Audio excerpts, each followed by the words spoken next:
നമസ്കാരം, ആഴ്ചവട്ടത്തിലേക്ക് സ്വാഗതം. ജനങ്ങളാൽ തിരഞ്ഞെടുക്കപ്പെടുന്നവരാണ് ജനപ്രതിനിധികൾ. രാഷ്ട്രീയമായി ആരോപണ പ്രത്യാരോപണങ്ങൾ ഉണ്ടായാലും ഭരണപക്ഷവും പ്രതിപക്ഷവും പരസ്പരം ബഹുമാനം നിലനിർത്തേണ്ടതും അനിവാര്യമാണ്. കുന്നംകുളം നഗരസഭയിൽ ചെയർപേഴ്സൺ ഭരണപക്ഷ കൌൺസിലറോട് വിവേചനം കാണിക്കുന്നുവെന്ന ആരോപണമുണ്ട്.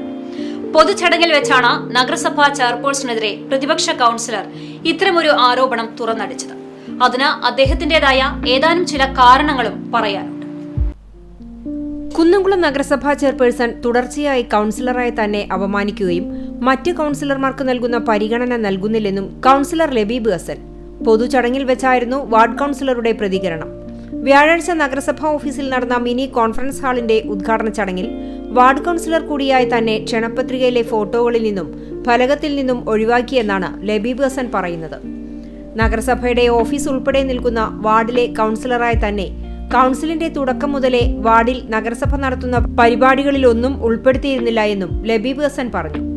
പിന്നീട് ഈ വിഷയത്തിൽ സമരപരിപാടികൾ സംഘടിപ്പിക്കുകയും ആരോഗ്യ standing committee chairman T Somasekharan, Congress party കക്ഷി നേതാവ് ബിജു സി ബേബി എന്നിവർ ചെയർപേഴ്സണുമായി നടത്തിയ ചർച്ചകൾക്കൊടുവിലാണ് പരിപാടികളിൽ ആശംസാ പ്രസംഗത്തിനായി ഉൾപ്പെടുത്താൻ തുടങ്ങിയതെന്നും അദ്ദേഹം കൂട്ടിച്ചേർത്തു. കുന്നംകുളം നഗരസഭയുടെ പരിപാടികളിൽ ആശംസകനായി ഉൾപ്പെടുത്താറുണ്ടെങ്കിലും പരിപാടിയുടെ പോസ്റ്ററിൽ എൻ്റെ പടം വയ്ക്കാറില്ല. അതുപോലെ തന്നെ പരിപാടിയുടെ ഫലകങ്ങളിൽ എൻ്റെ പേര് ഉൾപ്പെടുത്താറില്ല. അക്കാലത്ത് ബഹുമാനനായ നഗരസഭയുടെ ആരോഗ്യ standing committee chairman Shri T സോമശേഖരനും കോൺഗ്രസ് പാർലമെന്ററി പാർട്ടിയുടെ നേതാവ് ശ്രീ ബിജു സി ബേബിയും നഗരസഭാ ചെയർമാനെ കണ്ട് പറഞ്ഞതിൻ്റെ അടിസ്ഥാനത്തിലും സമരപരിപാടികൾ സംഘടിപ്പിച്ചതിൻ്റെയും പ്രതിഷേധം അറിയിച്ചതിൻ്റെയൊക്കെ അടിസ്ഥാനത്തിലാണ് ആശംസകനായി പോലും ഉൾപ്പെടുത്തിയത്. മറ്റു വാർഡുകളിലെല്ലാം പരിപാടി നടക്കുന്ന വാർഡിലെ കൌൺസിലറുടെ ഫോട്ടോ ക്ഷണപത്രികയിലും പേര് ഫലകത്തിലും chairperson, vice chairperson, standing committee ചെയർമാൻമാർ എന്നിവരോടൊപ്പം വാർഡ് കൌൺസിലറുടെ കൂടി ഉൾപ്പെടുത്തുക പതിവുള്ളതാണ്. നഗരസഭാ കോമ്പൗണ്ടിൽ കുട്ടികളുടെ പാർക്കിനോട് ചേർന്ന് നിർമ്മിച്ച ട്രീറ്റ്മെന്റ് പ്ലാന്റിന്റെ ഉദ്ഘാടനത്തിലും നഗരസഭാ ഓഫീസിലെ 1ാം നിലയിലെ കുടുംബശ്രീ ഓഫീസിന്റെ ഉദ്ഘാടന ചടങ്ങിലും തഴയപ്പെട്ടതിനെ തുടർന്നാണ് വ്യാഴാഴ്ച നഗരസഭാ ഓഫീസിൽ നടന്ന ചടങ്ങിൽ ആശംസകനായി ഉൾപ്പെടുത്തിയ ലബീബ് ഹസൻ തന്റെ ആശംസാ പ്രസംഗത്തിൽ തന്നോട് മാത്രം കാണിക്കുന്ന അവഗണനയെക്കുറിച്ച് രൂക്ഷമായ ഭാഷയിൽ പ്രതികരിച്ചത്.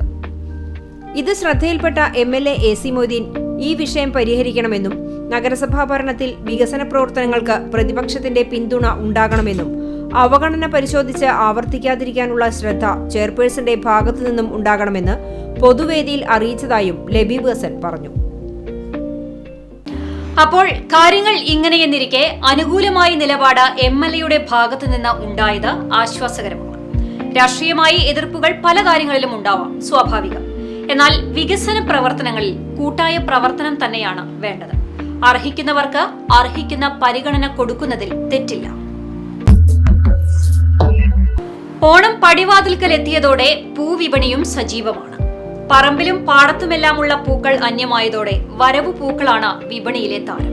അതും പറയുന്ന വില കൊടുക്കുകയും വേണം. എന്നിരുന്നാലും നമ്മളും പൂക്കൃഷിയുടെ കാര്യത്തിൽ കുറച്ചൊക്കെ സ്വയം പര്യാപ്തത കൈവരിച്ചതോടെ വിപണിയിൽ വില പിടിച്ചു നിർത്താനും സാധിക്കുന്നുണ്ട്. കാര്യം ഇങ്ങനെയെല്ലാം ആണെങ്കിലും കൃഷി ചെയ്ത പൂക്കൾ ആരെങ്കിലും സൗജന്യമായി നൽകുമോ? സംശയിക്കേണ്ട, വെറുതെ നൽകുന്നവരുമുണ്ട്. അത്തം മുതൽ തിരുവോണം വരെയുള്ള ദിവസങ്ങളിൽ പൂക്കളമൊരുക്കാനുള്ള പൂവ് സൗജന്യമായി നൽകാനൊരുങ്ങി ജനപ്രതിനിധി. കണ്ടാണശ്ശേരി ഗ്രാമപഞ്ചായത്തിലെ 11ാം വാർഡിനെ പ്രതിനിധീകരിക്കുന്ന അഡ്വക്കേറ്റ് PV നിവാസാണ് തന്റെ വാർഡിലുള്ളവർക്കും സമീപ പ്രദേശങ്ങളിലുള്ളവർക്കും പൂക്കളമൊരുക്കാനുള്ള പൂവ് സൗജന്യമായി നൽകുന്നത്. മറ്റത്ത് തന്റെ വീടിനോട് ചേർന്നുള്ള 15 സെന്റ് സ്ഥലത്ത് നട്ടുനനച്ചു വളർത്തിയ ചെണ്ടുമല്ലിച്ചെടികളിൽ നിന്നുള്ള പൂക്കളാണ് ഓണപ്പൂക്കളമൊരുക്കാനായി നൽകുന്നത്. ആദ്യകാലങ്ങളിൽ നാടൻ പൂക്കൾ ഉപയോഗിച്ചാണ് വീട്ടുമുറ്റങ്ങളിൽ പൂക്കളം ഒരുക്കിയിരുന്നത്. എന്നാൽ കാലാവസ്ഥാ വ്യതിയാനവും പ്രകൃതി ചൂഷണവും മൂലം നാടൻ പൂക്കളുടെ ലഭ്യത കുറവായതോടെ തമിഴ്നാട്ടിൽ നിന്നുള്ള പൂക്കളെ ആശ്രയിക്കേണ്ടി വന്നിരുന്നു. വലിയ വില കൊടുത്ത് പൂക്കൾ വാങ്ങാൻ സാധാരണക്കാരന് കഴിയാത്ത സാഹചര്യത്തിൽ ഓണക്കാലത്ത് പല വീട്ടുമുറ്റങ്ങളും പൂക്കളമില്ലാതെ ഒഴിഞ്ഞുകിടക്കുന്ന സാഹചര്യമായിരുന്നു. ഇതിന് പരിഹാരമായി പലയിടത്തും ചെണ്ടുമല്ലി കൃഷി നടത്തുകയും ചെറിയ ലാഭമെടുത്ത് വിൽപ്പന നടത്തുന്നതും ഇപ്പോൾ പതിവായിരിക്കുകയാണ്. എന്നാൽ സ്വന്തം വരുമാനത്തിൽ നിന്നും വാങ്ങിയ ഹൈബ്രിഡ് ചെണ്ടുമല്ലി തൈകൾ തന്റെ കൃഷിയിടത്തിൽ നട്ടുവളർത്തി പൂക്കൾ സൗജന്യമായി നൽകുക എന്ന വേറിട്ട ആശയം നടപ്പിലാക്കുകയാണ് അഡ്വക്കേറ്റ് PV നിവാസ്. ഏകദേശം 800ഓളം ചെണ്ടുമല്ലി തൈകളാണ് നട്ടിരുന്നതെന്ന് നിവാസ് പറഞ്ഞു.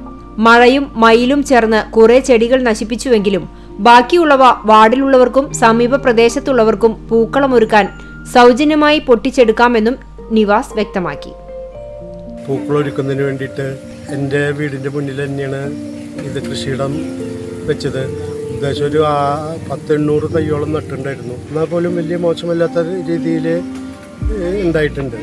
അത് വിൽപ്പനയ്ക്കല്ലാണ്ട് നമ്മുടെ നാട്ടിലെ കുട്ടികൾക്ക് എൻ്റെ വീട്ടിൽ വന്നിട്ട് ഇവിടെ വന്നിട്ട് പൂന്തോട്ടത്തിൽ വന്നിട്ട് പൂ പറിക്കാൻ വേണ്ടി ഒരു അവസരമാണ് ഈ അവസരത്തിൽ ഞാൻ ഒരുക്കുന്നത്. അപ്പോൾ വാർഡിലും സമീപത്തുള്ള എല്ലാ ചെറിയ കുട്ടികൾക്കും വന്നിട്ട് അവരുടെ വീട്ടിലേക്ക് അത്തപ്പൂക്കൾ ഒരുക്കാൻ വേണ്ടി യാതൊരു ചെലവുമില്ലാണ്ട് വന്ന് ഇവിടുന്ന് പറിച്ചു കൊണ്ടുപോകാൻ കഴിയുന്നതാണ്.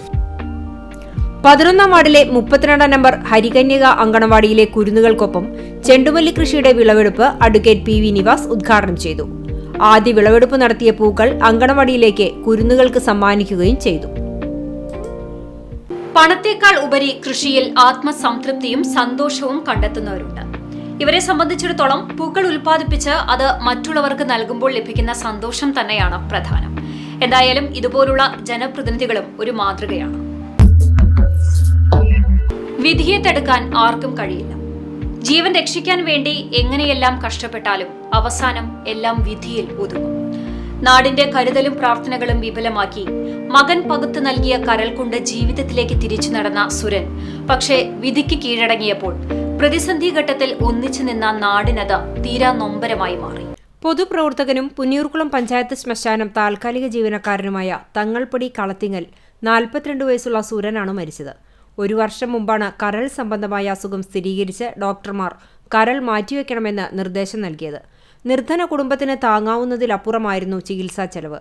ഇതിന്റെ അടിസ്ഥാനത്തിൽ നാട് മുഴുവൻ കൈകോർത്താണ് ശസ്ത്രക്രിയയ്ക്കും തുടർന്നുള്ള ചികിത്സയ്ക്കും 25 ലക്ഷം രൂപയോളം കണ്ടെത്താൻ സഹായിച്ചത്. പഞ്ചായത്ത് പ്രസിഡന്റ് ജാസ്മിൻ ഷഹീർ ചെയർപേഴ്സണായും MK ബക്കർ കൺവീനറായും വാർഡ് മെമ്പർ ക്യാച്ച് ആബിദ് ട്രഷററായും AD ധനീപ് കോർഡിനേറ്ററായും ചികിത്സാ ധനസഹായ കമ്മിറ്റി രൂപീകരിക്കുകയും ഏതാണ്ട് അത്രയും തുക സമാഹരിക്കുകയും ചെയ്തിരുന്നു. വാട്സപ്പ് കൂട്ടായ്മയുടെയാണ് സജീവമായി ഫണ്ട് സമാഹരണം നടത്തിയത്. കഴിഞ്ഞ 12-നായിരുന്നു കോഴിക്കോട് സ്വകാര്യ ആശുപത്രിയിൽ ശസ്ത്രക്രിയ നടത്തിയത്. 16-കാരനായ മകൻ റൈഷാൽ കൃഷ്ണയാണ് തന്റെ കരൾ പകുത്തു നൽകിയത്. വിജയകരമായി നടത്തിയ ശസ്ത്രക്രിയയ്ക്ക് ശേഷം 20-ന് റൂമിലേക്ക് മാറ്റുകയും വീഡിയോ കോളിൽ ഭാര്യയുമായി സംസാരിക്കുകയും ചെയ്തിരുന്നു. പിന്നീടുണ്ടായ അണുബാധയെ തുടർന്ന് കഴിഞ്ഞ 28-ന് വീണ്ടും സുരനെ ICUവിലേക്ക് മാറ്റിയിരുന്നു. രോഗം മൂർച്ഛിച്ചതിനെ തുടർന്ന് 2 ദിവസമായി വെന്റിലേറ്ററിലൂടെ ജീവൻ നിലനിർത്താനായെങ്കിലും ചൊവ്വാഴ്ച രാത്രി മരണത്തിന് കീഴടങ്ങി. പരേതനായ കുഞ്ഞുമോന്റെയും മണിയുടെയും മകനാണ് സുരൻ. ഏറെ നാൾ നിരവധി ഭൗതിക ശരീരങ്ങൾക്ക് അന്ത്യക്രിയകൾ ചെയ്തിരുന്ന പരൂർ നിദ്രാലയത്തിൽ തന്നെ സുരനും നിത്യനിദ്ര. ബുധനാഴ്ച കാലത്ത് 11 മണിയോടെയായിരുന്നു സംസ്കാരം. ആശാവർക്കറായ ഹേമലതയാണ് ഭാര്യ. അഷ്ന, ദയാൽ കൃഷ്ണ, ദർശിൽ കൃഷ്ണ എന്നിവർ മക്കളാണ്. CPM ലോക്കൽ കമ്മിറ്റി അംഗമായിരുന്നു പരേതൻ. ദേശത്തിന്റെ നാനാഭാഗത്തു നിന്നും നിരവധി പേർ അന്തിമോപചാരം അർപ്പിക്കാനായി എത്തിയിരുന്നു. മകന്റെ കരൾ പകുത്തു നൽകി നിരവധി പേരുടെ സഹായത്തിൽ ജീവിതം തിരികെ പിടിക്കാം എന്ന പ്രതീക്ഷയാണ് ഇല്ലാതായത്. ഒരു കുടുംബത്തിന്റെ നിലനിൽപ്പാണ് അണഞ്ഞുപോയത്. രംഗബോധമില്ലാത്ത കോമാളിയെ പോലെയാണ് മരണം. ആർക്കും തടുക്കാൻ കഴിയാത്ത സത്യം. പുതിയ കെട്ടിടം യാഥാർത്ഥ്യമാകുമ്പോൾ അതിനനുസരിച്ചുള്ള സൗകര്യവും അനിവാര്യമാണ്. ഇനിയിപ്പോ സൗകര്യം കൂടിയാലോ അത് കുറയ്ക്കുന്നവരുമുണ്ട്. നൽകിയ ഫണ്ടിനപ്പുറം തുക കൂടിയാൽ സൗകര്യങ്ങൾ കുറച്ച് അത് മെയിൻറ്റെയിൻ ചെയ്യുന്ന ചില കൂട്ടരുണ്ട്. എന്താണ് കാര്യമെന്ന് നോക്കാം. എരുമപ്പെട്ടി കുട്ടഞ്ചേരി സ്കൂളിലെ പുതിയ കെട്ടിടത്തിൽ നിന്നും ഫാനും ലൈറ്റുകളും ഊരിക്കൊണ്ടുപോകാൻ പൊതുമരാമത്ത് വകുപ്പിന്റെ ശ്രമം. വിവരമറിഞ്ഞെത്തിയ PTA SRG കമ്മിറ്റി അംഗങ്ങൾ ഇത് തടഞ്ഞു. സംസ്ഥാന സർക്കാർ പൊതുവിദ്യാഭ്യാസ വകുപ്പിന്റെ വാർഷിക പദ്ധതിയിൽ ഉൾപ്പെടുത്തി അനുവദിച്ച 1 കോടി രൂപ ഉപയോഗിച്ചാണ് കെട്ടിടം നിർമ്മിച്ചത്. ഈ കെട്ടിടത്തിൽ നിന്നാണ് PWD ഇലക്ട്രിക്കൽ AEയുടെ നിർദ്ദേശപ്രകാരം തൊഴിലാളികൾ ഫാനുകളും ട്യൂബ്ലൈറ്റുകളും ഊരിക്കൊണ്ടുപോകാൻ ശ്രമിച്ചത്. കെട്ടിടത്തിലെ ക്ലാസ് മുറികൾക്കാവശ്യമായ ഫാനുകളും ട്യൂബ്ലൈറ്റുകളുമാണ് സ്ഥാപിച്ചിട്ടുള്ളത്.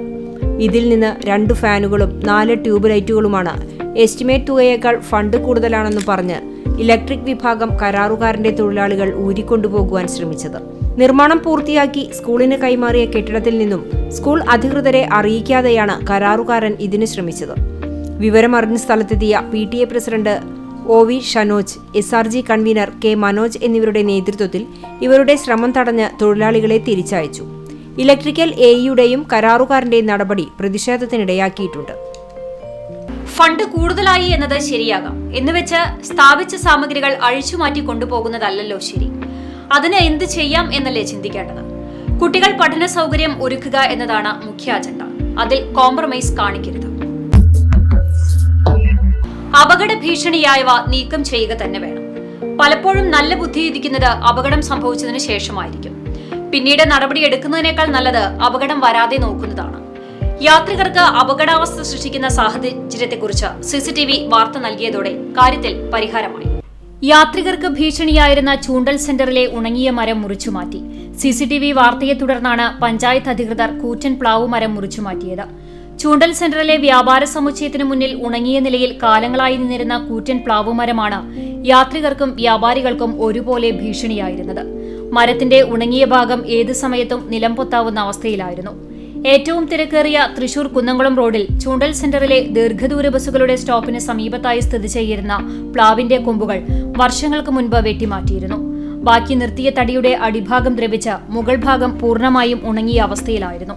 സമീപത്തെ കെട്ടിടത്തിലെ വ്യാപാരികൾ ജീവന് അപകടം സംഭവിക്കുമോ എന്ന ആശങ്കയിലാണ് ഓരോ നിമിഷവും തള്ളി നീക്കിയിരുന്നത്. യാത്രികർക്കും വ്യാപാരികൾക്കും ഒരുപോലെ ഭീഷണിയായി മാറിയ ഉണങ്ങിയ മരം മുറിച്ചുമാറ്റാനുള്ള നടപടി സ്വീകരിക്കണമെന്നാവശ്യപ്പെട്ട് CCTVയിൽ ഓഗസ്റ്റ് 11 വാർത്ത നൽകിയിരുന്നു. വാർത്ത ശ്രദ്ധയിൽപ്പെട്ട പഞ്ചായത്ത് അധികാരികൾ മരം മുറിച്ചു നീക്കണമെന്ന ആവശ്യവുമായി പൊതുമരാമത്ത് വനം വകുപ്പുകളെയും കളക്ടറെയും സമീപിച്ചു. ഇതേ തുടർന്നാണ് അടിയന്തരമായി മരം മുറിച്ചു മാറ്റിയത്. ഇതോടെ യാത്രികരുടെയും വ്യാപാരികളുടെയും ആശങ്കയ്ക്ക് ശമനമായി. യാത്രികർക്ക് ആശ്വാസമായി. ഭയം കൂടാതെ നിരത്തിൽ സഞ്ചരിക്കാം.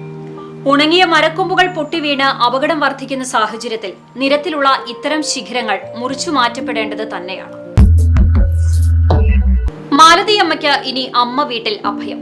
കണ്ടാണശ്ശേരി ഗ്രാമപഞ്ചായത്തിലെ 11ാം വാർഡിൽ താമസിക്കുന്ന 86-കാരിയെ അരിയന്നൂർ പോഴത്ത് വീട്ടിൽ മാലതിയമ്മയ്ക്കാണ് പഞ്ചായത്ത് അധികാരികളുടെയും ആരോഗ്യ വിഭാഗത്തിന്റെയും ഇടപെടലിന്റെ ഭാഗമായി ചേലക്കരയിലെ അമ്മ വീട് അധികൃതർ അഭയമൊരുക്കിയത്.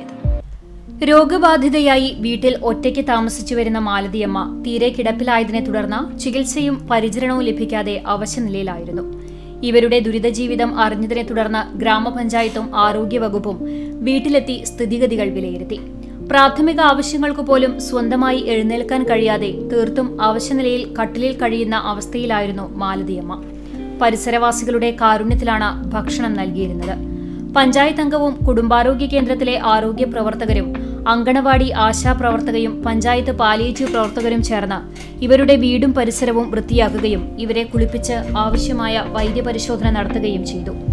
ഇവരെ പരിചരിക്കാൻ അടുത്ത ബന്ധുക്കൾ ആരും തന്നെ ഇല്ലാത്ത സാഹചര്യത്തിൽ തുടർ പരിചരണം ആശങ്കയിലാകുമെന്ന വിലയിരുത്തലിൽ സാമൂഹ്യ സുരക്ഷാ വകുപ്പിന്റെ ശ്രദ്ധയിൽ വിഷയം അറിയിച്ചു. തുടർന്ന് വകുപ്പിന്റെ നിർദ്ദേശപ്രകാരമാണ് ചേലക്കരയിലെ അമ്മ വീട് മാലതിയമ്മയുടെ പരിചരണം ഏറ്റെടുക്കാൻ തയ്യാറായത്. ഗ്രാമപഞ്ചായത്ത് പ്രസിഡന്റ് മിനി ജയൻ, പഞ്ചായത്ത് അംഗം advocate PV Nivas, health inspector NF Joseph, junior health ഇൻസ്പെക്ടർമാരായ ബിഞ്ചു ജേക്കബ്, VL ബിജു എന്നിവരുടെ നേതൃത്വത്തിൽ മാലതിയമ്മയെ കൊണ്ടുപോയി. ജനപ്രതിനിധികൾ, അംഗൻവാടി പ്രവർത്തകർ, ആശാപ്രവർത്തകർ, സന്നദ്ധ സംഘടനാ പ്രവർത്തകർ, നാട്ടുകാർ എന്നിവർ മാലതിയമ്മയെ ചേലക്കരയിലെ അമ്മ വീട്ടിലേക്ക് യാത്രയാക്കാനെത്തിയിരുന്നു. ആശ്രയമില്ലാത്തവർക്ക് ആശ്രയമൊരുക്കി മനുഷ്യസ്നേഹത്തിന്റെ മാതൃക തീർക്കുന്നവർ. ആരുമില്ലാത്തവർക്ക് അഭയം ഒരുക്കാൻ ജനപ്രതിനിധികൾ ഉൾപ്പെടെയുള്ളവർ മുന്നോട്ട് വരേണ്ടത് തന്നെയാണ്. വാർത്തയും വാർത്താ വിശകലനവുമായുള്ള ആഴ്ചവട്ടം ഇവിടെ പൂർണ്ണമാകുന്നു. നന്ദി, നമസ്കാരം.